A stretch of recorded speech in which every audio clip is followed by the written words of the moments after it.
Hey everybody and welcome to this Wednesday's MBE Movie News. I am of course John from MBE, here to host and guide us through this hopefully rather exciting and interesting show, all based on the world of Hollywood and film in general of course.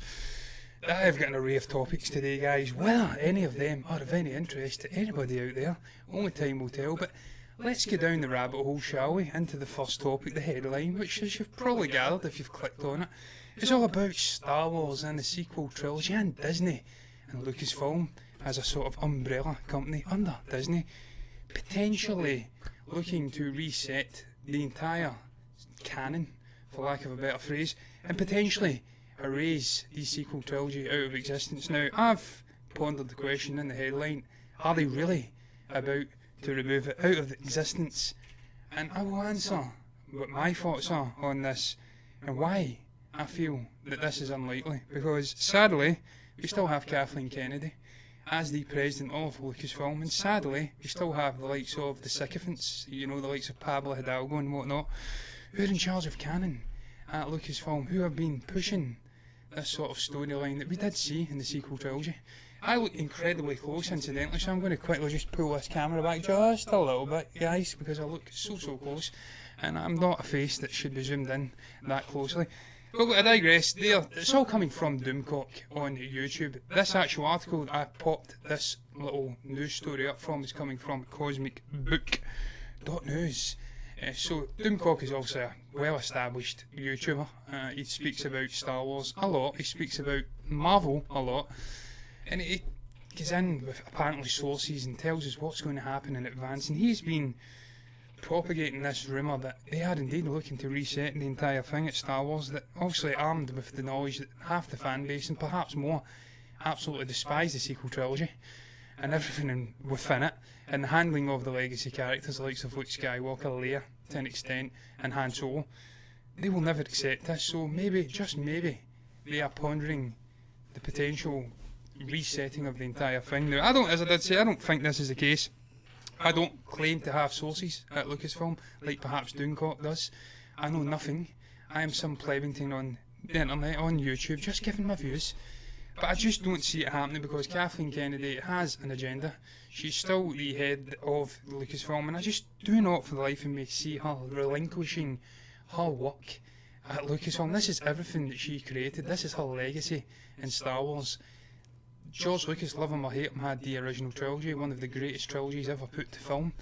The sequel trilogy, or not a sequel trilogy, prequel trilogy, was a shambles. For some, I've actually grown to respect it over the years.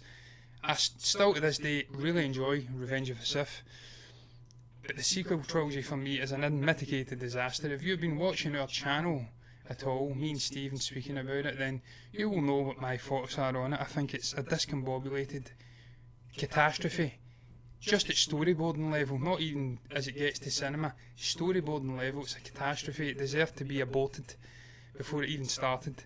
It's a shambles, completely lacking any thread of connection at all. All of the directors had their own creative visions, they did their different things. Rian Johnson thought he was doing an independent movie in the middle of it all and completely discarded 30-40 years of canon and of mythology and created a bastardised version of Hermit Luke. So for me, I would love to see it going. I think it'd be the best thing that could ever happen to Star Wars. Just reset it. Everything ended happily ever after in Return of the Jedi, where heroes won. And then we can go off and just create new stories with Disney, with new characters that no one really cares about. There is no links, there's no ties, there's no expectations. I think that's what they should do, and I would be delighted if this is indeed the case. But sadly, as I keep getting back to it and I keep bringing the tone down, I don't believe this is the case, because they will not for a million years, greenlight this.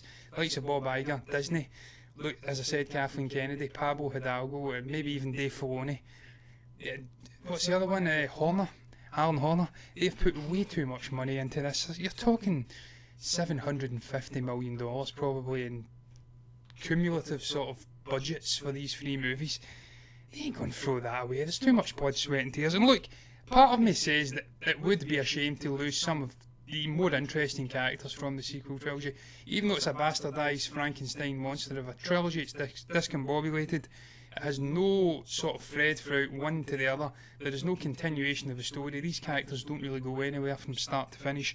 There is some little perils within there, the likes of Poe Dameron, and obviously the likes of Finn. Interesting characters. Maz Kanata to an extent, Kylo to an extent. It'd be a shame to lose those characters out of existence, and perhaps some of the potential avenues you can go down in the future. A mismatched buddy movie with Finn and Poe. That's something I would actually like to see, taking the perils out of it and moving forward, because they aren't going to cancel this, they are not going to erase it. So that's the one little chink of light I see in this rather negative slant on this headline. I don't see it happening, sadly. I'd love it to happen, but the fact that it isn't going to happen, there is still some little decent positives to come out of it. But look guys, here's another reason why it should happen, because I was reading another article today linking into Star Wars. This one came from Screen Rant. This is why we should erase all of these movies from canon. It's created and fostered this idea, this bullshit sort of metaphor for Skywalker. It's not linked to lineage or one family. It's a sort of a vision of good in this galaxy now, and they are saying Star Wars suggests Qui-Gon Jinn was a Skywalker. Now, I've read it maybe 4 or 5 times. Even now it hurts my brain reading that. Star Wars suggests Qui-Gon Jinn was a Skywalker. He's not a Jinn, he's a Skywalker. And their rationale is it's coming from some book which was a sort of companion to The Rise of Skywalker, I think, or perhaps I think it was The Rise of Skywalker. I stopped reading the books many moons ago when I realised that the likes of Kathleen Kennedy didn't care. They says that there was no pre-established canon, comics, nothing, no material, source material for these movies. Once that was uttered out of her mouth, I realised none of this matters. It's not going to connect, it's not meaningful, I'm wasting my time.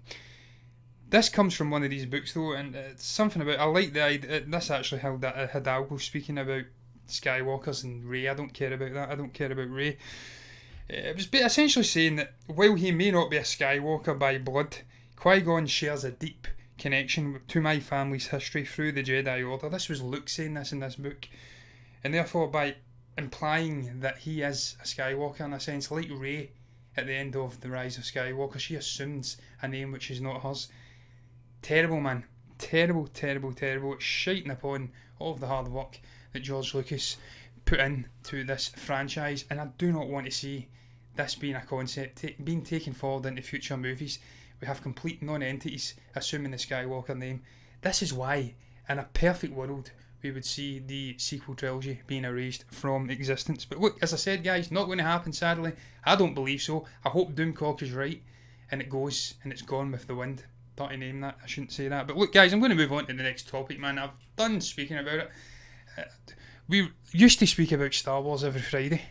It was a passion of ours, me and Stephen. But the zest is gone. They've destroyed it. They've broke me within. I'm a broken man. Kathleen Kennedy has succeeded. She's fractured the franchise. She's fractured the fan base. And people who have loved it like me for 30 odd years now, 20 odd years, 93, 4, I've been watching Star Wars since. I'm done with it. I'm bored. And it's a tragedy. But I'm going to move on to something I'm not bored about. It's coming in from Cinema Blend. It's about Will Smith's latest project. He's working with Antoine Fuqua, and it's Emancipation. And there was some furious bidding for this movie, and it seems like Apple TV Plus have once again won out to win the rights to this movie. It will be popping up on their streaming service at some point. Lord knows when, because of course we are still in the midst of a coronavirus pandemic. It's holding everything up, and Lord knows I'll be speaking about that again later on in the show. Sadly, we just keep getting movies being delayed and delayed and delayed. It's getting boring now. Like Star Wars, it's getting boring. But look, regardless, whenever it comes out, it's going to come out and it's going to be on Apple TV Plus. I didn't know much about this movie, I can't lie. I'd seen something briefly about it, that he was doing a sort of slave movie, and it did tickle my interest, my fancy, if you like. I've read more on it, and I have to say, it does intrigue me quite a bit. He's a great actor. Well, when he puts his mind to it, he can be a figure of fun at times. He's a sort of chameleon. He juggles various different genres, and I don't know, more so on the humour side of things. Obviously in recent times he has been trying to dip his toes into drama and whatnot. I think it was £7 of flesh, £5 of flesh, I Am Legend, things like that.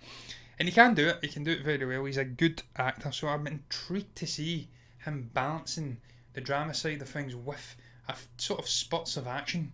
Because apparently the concept of this movie is much like another sort of slave movie that came out fairly recently, which I'm furiously trying to find. I think it was Harriet, where they're saying that it isn't going to be more biopic centric. It will be a sort of loosely based on events of that time, and it will focus more on him escaping from the plantation and from his slave masters, and just bit by bit working out little chinks in their armour and then escaping, and then it will follow him on a sort of thriller action type basis, escaping and then going off and hopefully reclaiming his freedom, or claiming his freedom, because some people, and most people in fact, were born into slavery and they were never ever free at any point. But look, it's interesting. It's interesting for a number of reasons, because we're going to get to see this movie being made. That's the main reason. It's interesting for another reason though, and that probably being that it has potentially broken the Cannes Film Festival record for a film being acquired, the record fee being paid for the rights for a movie.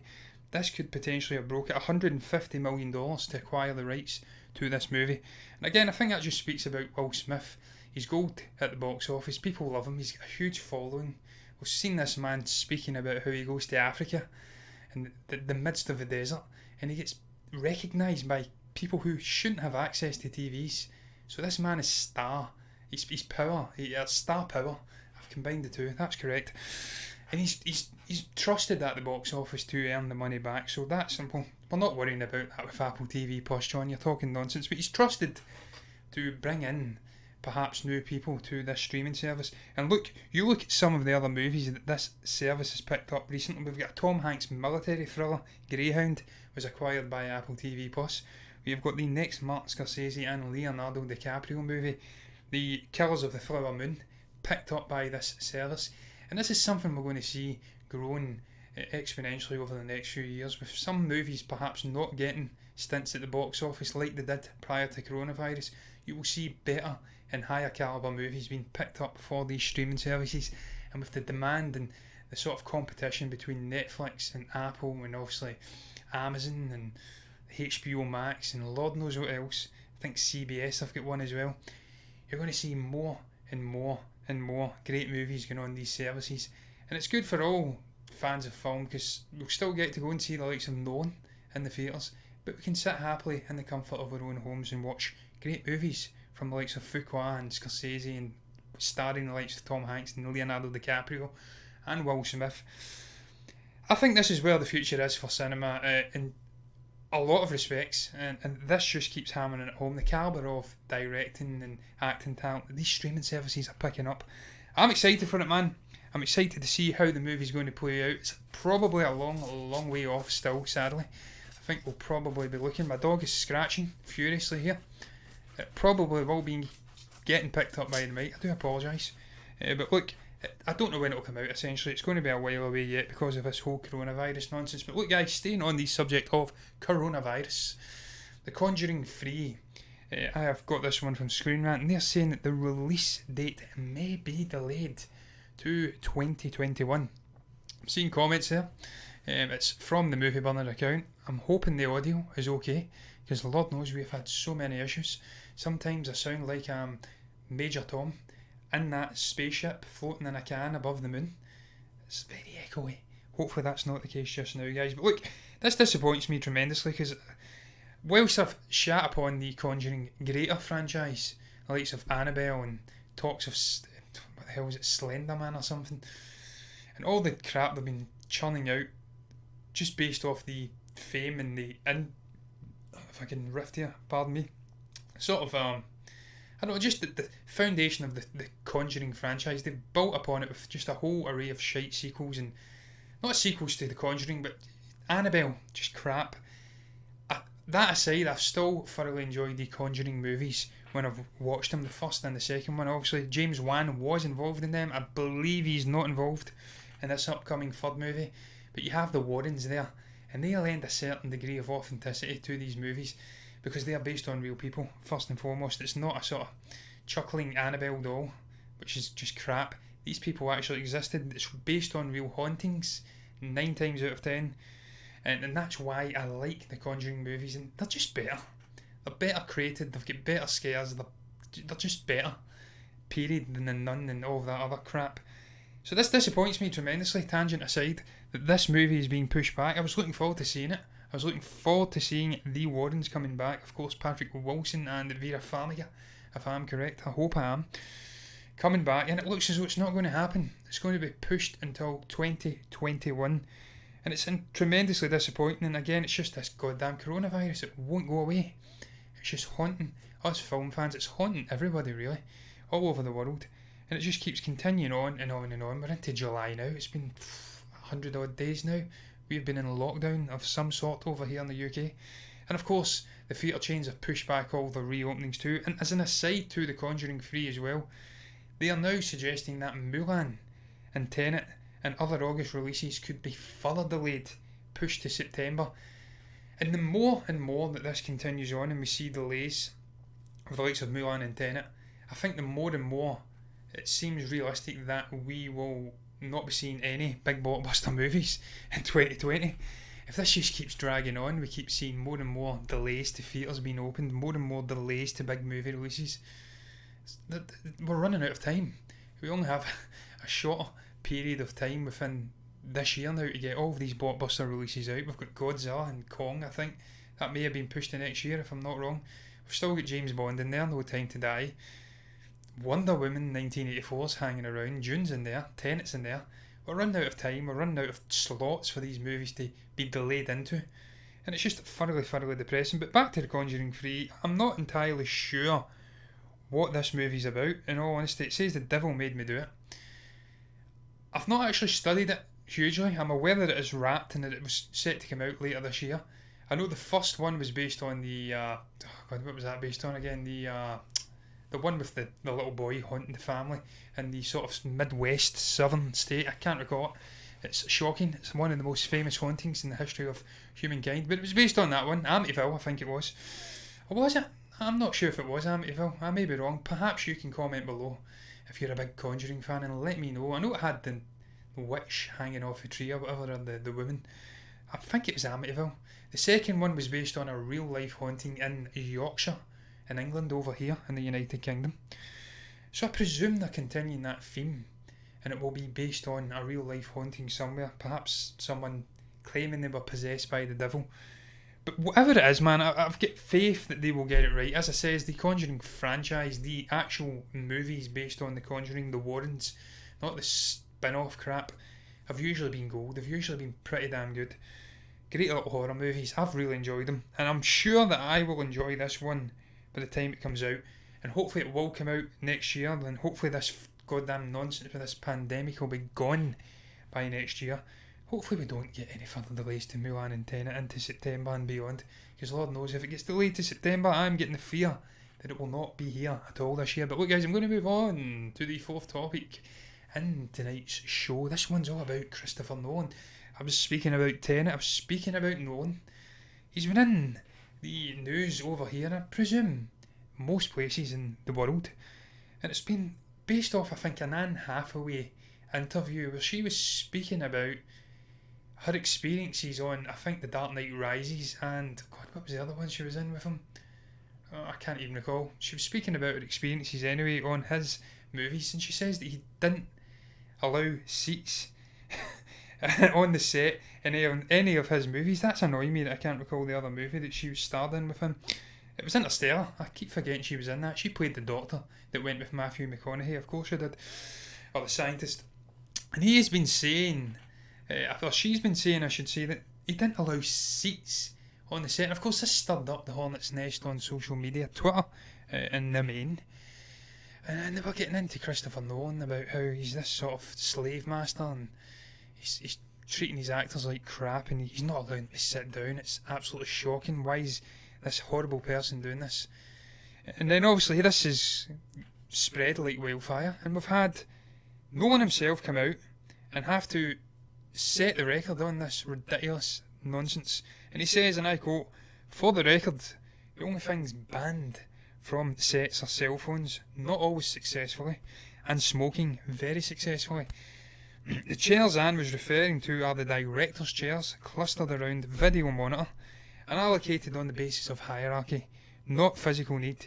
Chris chooses not to use his, but has never banned chairs from the set. Cast and crew can sit wherever and whenever they need, and frequently do.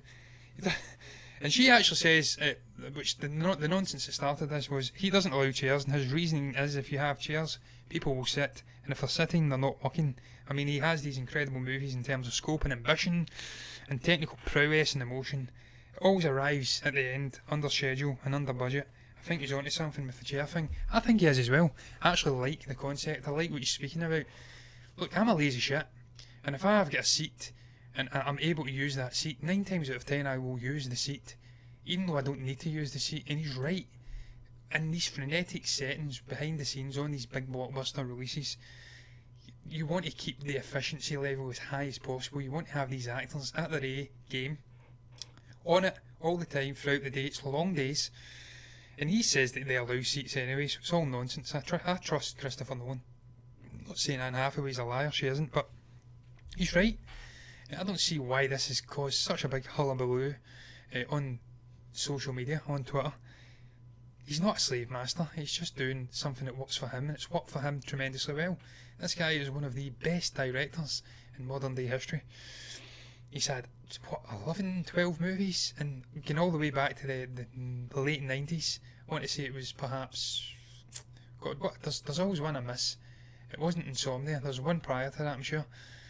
This guy's never had a bad movie, so I trust his methods, and if he's continuing this on, look, it's like a good luck charm, keep it going. If it's working for you, Chris, keep it going, mate. If it pisses off the likes of Anne Hathaway, tough titty. And it didn't, she was happy. She says she was happy to do it, so she wasn't even moaning. It was just all those little losers on social media who had a whine about it, because they love to whine. They're not happy unless they're moaning, these people. But look, I digress, that was a short little topic, interconnecting into the chat about Tenet potentially being delayed, and it's been going around, and it's just absolute crap. I thought I'd speak about it. He's not allowing seats on his set, or chairs. Gives a shit. But look guys, I'm going to move on to the final topic on tonight's show. This one is all about the Suicide Squad and James Gunn. This is going to be an incredibly short topic. Probably the shortest topic on tonight's show in actual fact, because it's a question being pondered by Cinema Blend. And they are asking, could the Suicide Squad head to streaming? And they've then followed it up with, here's what James Gunn said, and it's, in short, no. It will not be heading to streaming. Not a chance in hell. He says, every James Gunn cut, he's speaking about himself in third person, you've got to respect that. He's earned it. Ever has been released into theatres. Every James cut ever has been released into theatres. The Suicide Squad will be no different. Of course it won't. It's like Wonder Woman. People, us too, if I can speak, were questioning whether DC and Warner Brothers would release Wonder Woman 1984 straight to VOD into streaming services in the midst of the coronavirus. But we knew that it was just pie in the sky. It was never going to happen. Ever. Just like this, it's never going to happen. This is a big blockbuster release. Warner Brothers managed to steal James Gunn away from Marvel Disney briefly before he's back and does Guardians 3 to do a movie for them. And when you bring someone like James Gunn in, a man who was sort of seen as the heir apparent, not the heir apparent to Kevin Feige, but he was seen as the spearheading figure for the cosmic side of the MCU, moving into Phase 4 and beyond. When you can steal someone like that away for one movie, and you have the success that this man has, and the brand that he brings with him, and all that fan base that love his style of movies and with the music and whatnot, you don't rush out or ruin that by sending maybe the one and only movie that he will do. You don't ruin that by sending it straight to streaming. Not a chance. You wait it out. This movie was never intended to come out this year. I'm pretty damn sure it wasn't. It's next year. He's still editing this movie as we speak from home. It was never intended to come out. There's no risk to this movie ever having a run in theatres. The coronavirus thing will be over by mid next year. This movie will be safe, and it will absolutely be heading to theatres. It will not be in streaming. I said it before, I keep speaking about it, I'm going to end the show on it. We'll have tiers of movies after the coronavirus. We'll have low budget movies, which will go straight to VOD, not even streaming services, VOD, well maybe streaming services.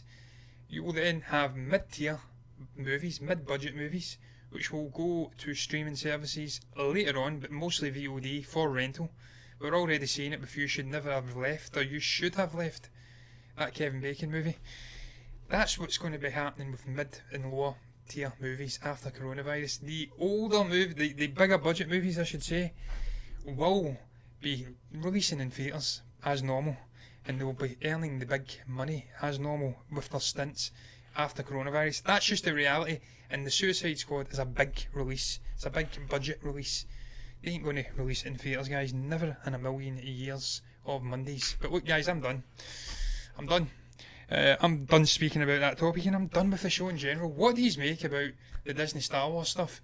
Do you think that they will erase the sequel trilogy out of existence? Do you think that's something that's has potential to happen? What is your thoughts on the Emancipation Will Smith movie being bought up by Apple TV Plus? Is that a good move? Is it a sign of things to come? Will the streaming services flex their muscles and take over from theatrical releases? What's your thoughts on Conjuring 3 being delayed to next year, Tenet and Mulan and other August releases potentially being delayed later into the year? And finally, what do you make about Chris Nolan and the whole set, no chairs on set crap, and potentially James Gunn? Do you think the Suicide Squad will ever hit a streaming service before going into a theatre? If you have anything to say about any of those topics at all, you can comment below and let me know what your thoughts are down below in the comment section. I can see a couple of comments in there. I can't read them because I'm like a geriatric octogenarian oldie fuddy-duddy. I can't see, my eyes are shocking, so apologies, but I can see Stephen has probably picked it up, so that's okay. But if you have anything to say, you can comment below anyway. You can also like the video if you've enjoyed it, and you can subscribe to the channel if you want to see my ugly mush again. And if you do, you will see me tomorrow with Stephen speaking about more movie news, and on Friday for our review of You Should Have Left. And if you don't, then I bid you farewell, guys. See yous